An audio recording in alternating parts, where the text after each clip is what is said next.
Hey everyone, you are watching Jett Plays. I'm Jett from InThirdPerson.com, a website about video games, board games, comic books, and other nerdy pursuits. And today on the docket, we are playing the NES Classic. Yes, I know it's one of the hottest and hardest to find things this holiday season. My wife and I were able to get one at 6 o'clock in the morning. At 3 o'clock, after a failed ordering from Best Buy, got the Walmart account ready, and then at 6:01, hit refresh like crazy, got it, just checked out immediately, and then 2 seconds later it was gone. So yeah, that's pretty cool. Yeah, we'll talk a little bit about the system. I'll show you guys a couple games and what this thing can do. And I'll tell you a little bit about where I've been, because it's been a really long time since I've done a video. I don't know what's just happening here. So there was okay. There was kind of a rest screen there while I was just vamping. And here's the interface. So there's 30 games here. Some of the all-time best games, period. A couple really early era games, a couple multiplayer games, some big, meaty games that are going to take a long time to complete. But I think it's a really good mix overall. There's a couple of things where I would have some personal substitutions, but as far as hitting a list that would appease the largest potential player base, I think this is a really solid collection. So a couple other things while we're here. Each of the game's displays has 3 different display modes. So there's the 4:3, which just kind of stretches it out to make it fit on modern TV. Pixel Perfect, which is the raw output of how the game originally was rendered, and CRT Filter to make it look like it did back, or at least in the illusion of what it looked like as a kid on a CRT TV. So let me pull up an old save file here at Super Mario, and you can take a sneak peek at what that's like. Oh, okay, maybe not. So Super Mario default 4:3. Going to hit reset. So this is one of the weird things about the console. Oh, and I dropped the controller. There is no sort of home button on the controller. It's super authentic NES style. It feels great. Let's put that CRT filter on and try that again. Oh. So with the CRT filter, little fuzzy, almost looks a little fake. Well, yeah, of course it looks a little fake, but not my preferred way to play the game. Sorry, I completely lost my train of thought. We were talking about... Okay, and Pixel Perfect, so this is just the straight-up raw output as it was originally intended to be viewed. So, looks a little squashed on a modern TV, but this is pixel for pixel, how it was meant to be displayed back in the day. So let's... Okay, let me get out of here. A couple of the other things, if you want the manuals, there's this QR code. You can pull up the original manuals on your phone, which is kind of neat.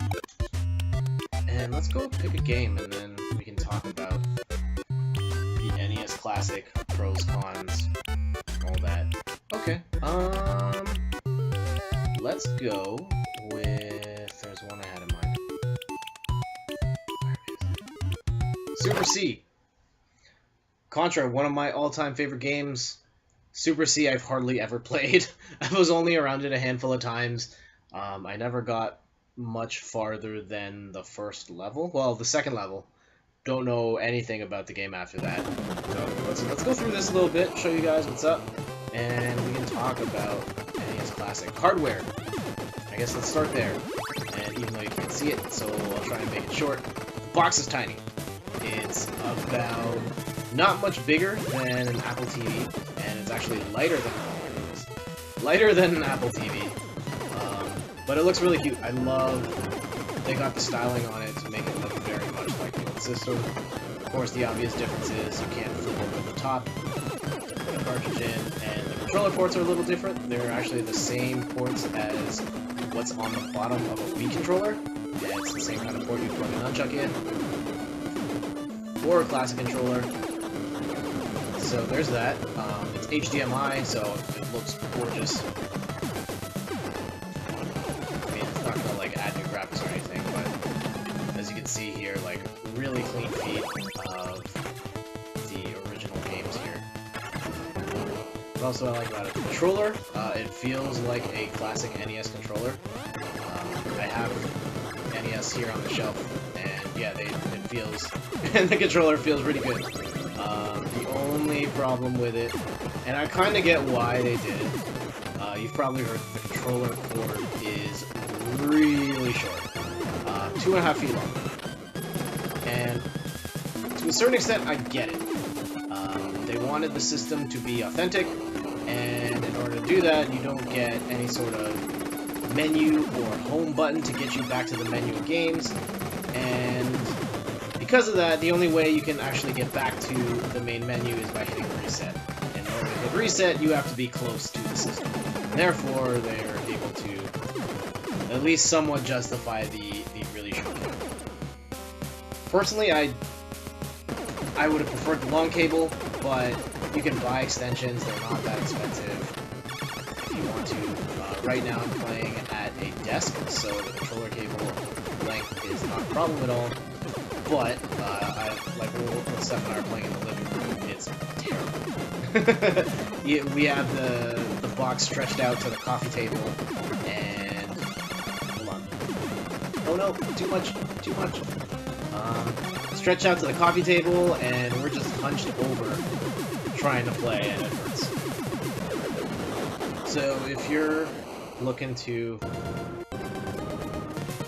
play this, definitely consider having a second, or sorry, throw a little sore at the moment. I think it's been a long time since I've done one of these videos. A extension cable for your controller. In terms of second controller, well, they're really cheap. At least in Canada, they're only $12. I'm guessing it's like $10 in the States, or something along those lines. And what was I gonna say? It was cheap. What else besides cheap? Man, I'm getting old here. Oh, second controller, cheap, hard to find. Man, crazy hard to find. I guess the consolation is that you can use, if you happen to have it handy, a Wii Classic controller or Wii Classic Controller Pro. You can just plug that in. The only caveat is you can only use it in the second player slot. Well, you could use it in the first player slot, but the problem is that there's a piece of plastic that sticks out from the bottom of the controller plug that blocks the next port. So if you have it in player 1, you can't plug a second controller in.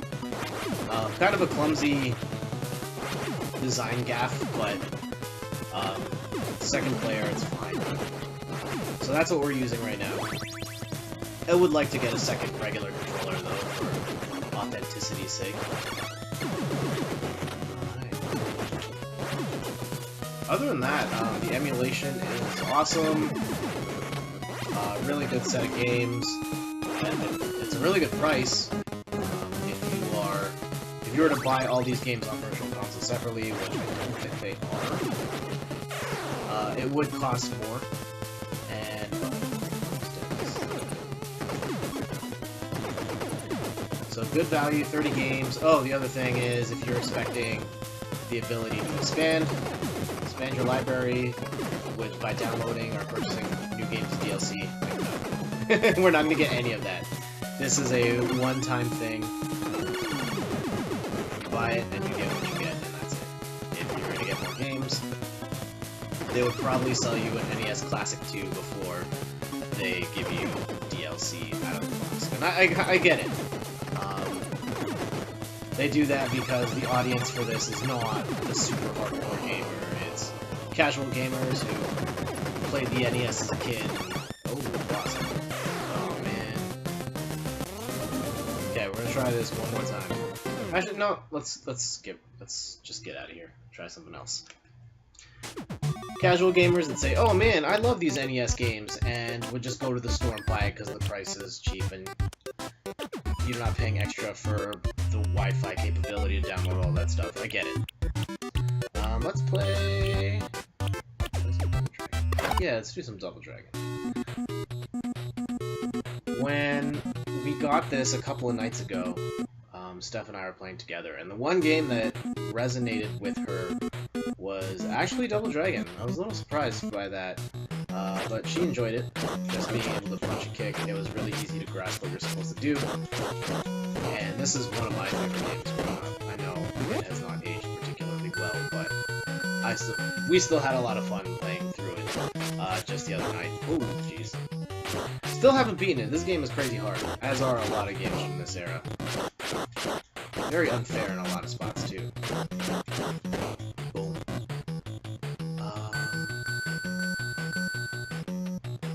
Yeah, this thing...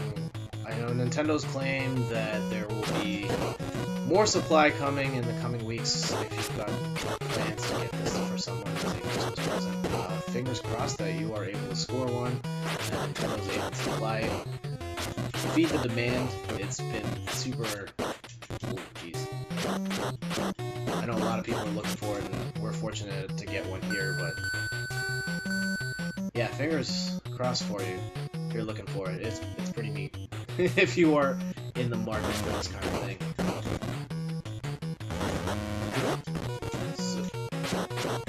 So I guess I guess the elephant in the room for people who follow the site. Where the heck have I been? Content on the site has been pretty consistent. I make it a priority to keep content at a certain schedule and by the wayside, and I apologize, guys. Things happen. Life happens, and I guess shortly after, there's a couple of big things. Street Fighter happened.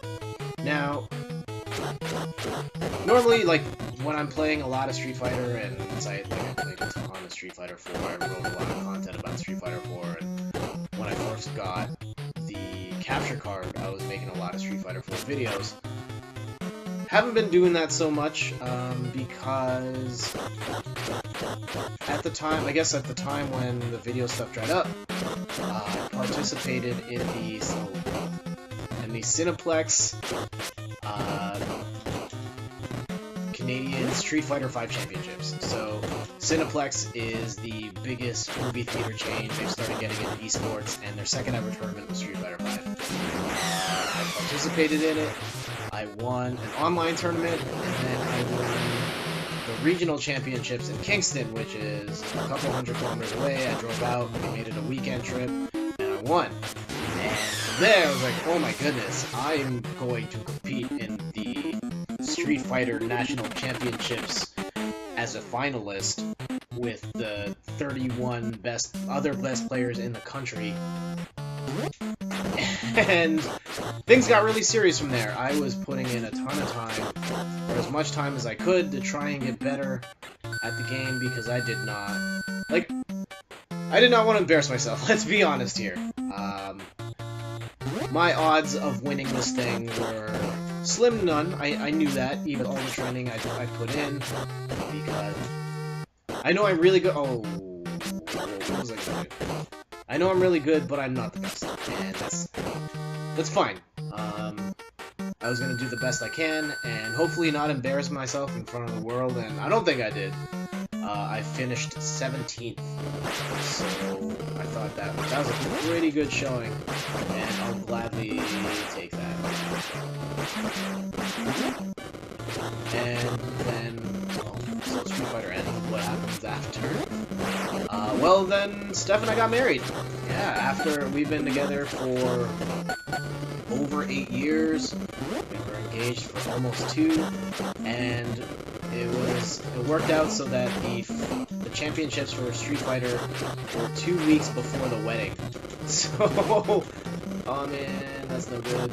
So there was a lot going on. Even while I was training for Street Fighter, we were doing things to get ready for the wedding, and just got busy.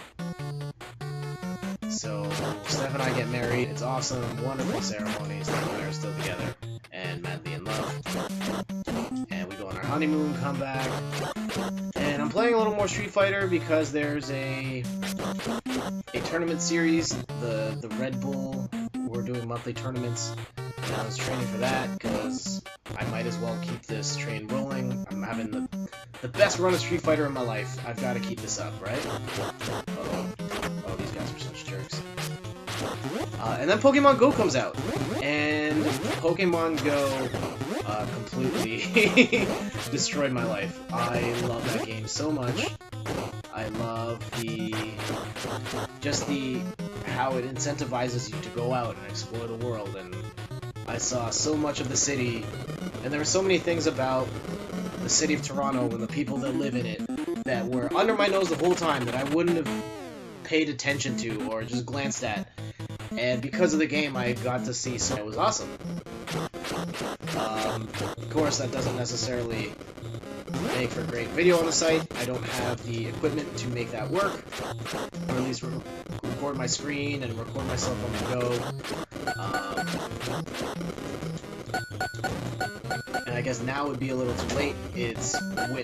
We're heading into winter in Canada. It's probably gonna snow large like any day now. And then I also have all the Pokemon, so I don't think it would be. I think it would be difficult for new people at this point to want to watch me play that game, because what am I really working for at this point? Oh man! Oh no! No! No! No! No! Yeah, I'm still playing the game all the time. I love it. Just trying to get the perfect versions of every Pokemon and dominating gyms to the best of my ability. And that takes time because of the way the gyms have been updated, where attacking's been really easy, but defending's really hard. I put in a lot of time scouting the city for gyms that I'll be able to hold for a long time. It's a whole thing. Maybe it's for a separate video for another time. Alright, so we're at level 4. I've never gone past level 5. No, I've gotten past level 5 once in Double Dragon, and I've never gotten any farther. What was I supposed to do there?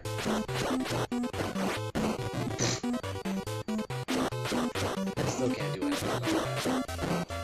Alright. And so yeah, Pokemon Go, that's been a big part. Yeah, getting married, Street Fighter. Haven't had much time to sit down and play other video games or write. I've been able to keep a steady flow of content. Just the way that I plan out content, I make it a priority to have stuff going every couple of days there's something new.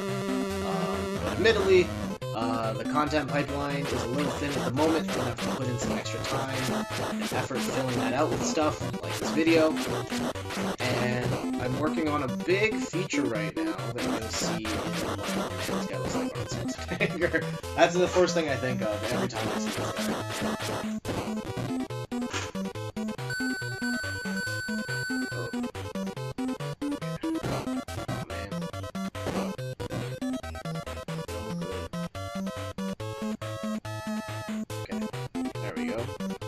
Yeah, I've got a feature that I have planned that should go for a lot of December, and then we'll have to figure out some stuff from there. And as far as like reviews and stuff go,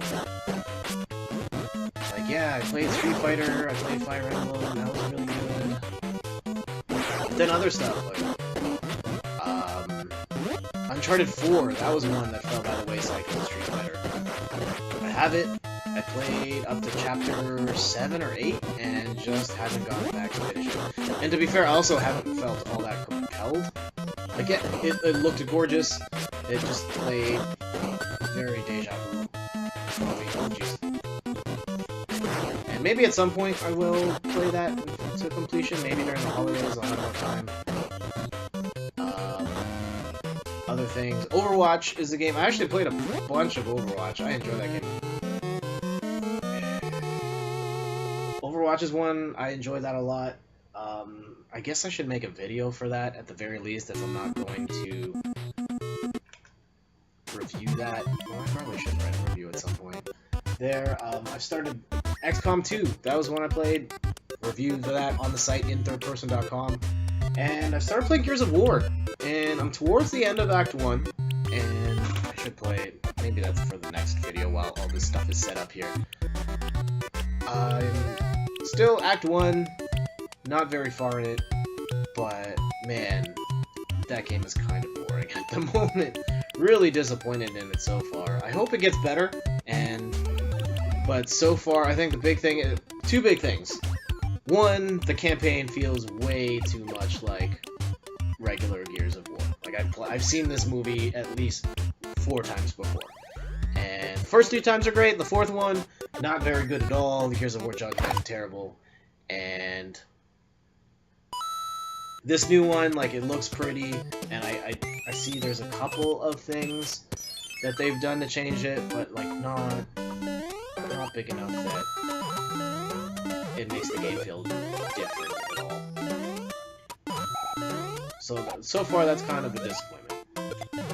And there's still a couple of things in my queue. Over at Fan Expo earlier this year, man, I screwed that up. I was supposed to get the secret at the top. Yeah, we're playing Super Mario Bros. 3 now, in case you didn't know. We'll wrap this up in a bit. There we go. Alright, let's go do this one.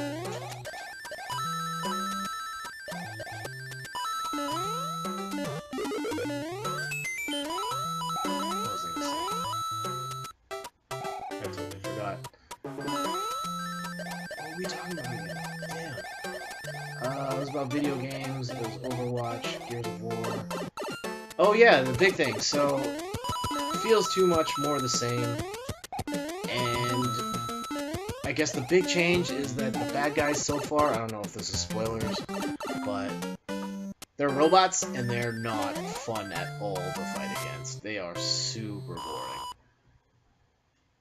So I hope that changes up soon, but otherwise, kind of a dud at the moment. I'm disappointed.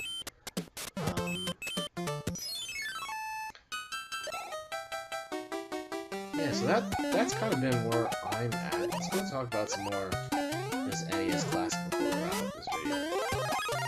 This is Super Mario Bros. 3. I remember the first time I saw and played this game. I was at a family friend of ours' house. It was Ryan, and he got in the game, showed me how to play it, and I was like, man, this looks amazing. I love the raccoon tail and all that. It's so good. The secrets. So the whole magic whistle thing, and they kind of actually spoiled that before the game even came out, if memory serves me correctly, in The Wizard. And I don't know if that was where I found out about the whistle. Ryan might have taught me how to do it, but I do remember that moment of seeing the kid get the whistle in the movie. And even at the time, I was 5 to 7 years old at the time watching the movie, and even at the time, I said, wait, how the heck does that kid know that there's a magic whistle in this specific spot of the game for a game that's not even out yet?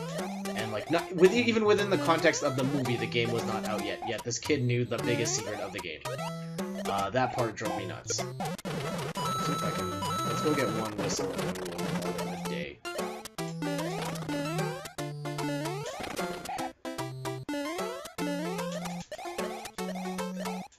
What else is there? Oh yeah, the Super Mario movie. I still have not seen that. It's probably for the best. I've heard horrible things. Okay. It's this one. Right? Yeah.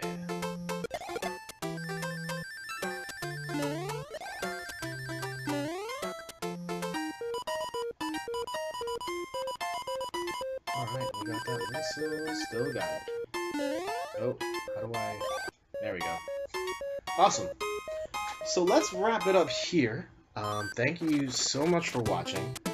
At some point I might do more Let's Plays on the NES Classic, just kind of going through individual games at a time, trying to beat them. For example, I've never beaten the original Super Mario Bros., and that is something I need to get off my bucket list, so that's definitely something I want to record at some point, and there's probably other games I want to record as well. Hopefully you will stick around for that. And until then, you can check out more of my videos at youtube.com/Jett in third person, and check out the website inthirdperson.com for video game content, reviews, features, and things like that. So until next time, my name is Jett from inthirdperson.com, and thank you for watching.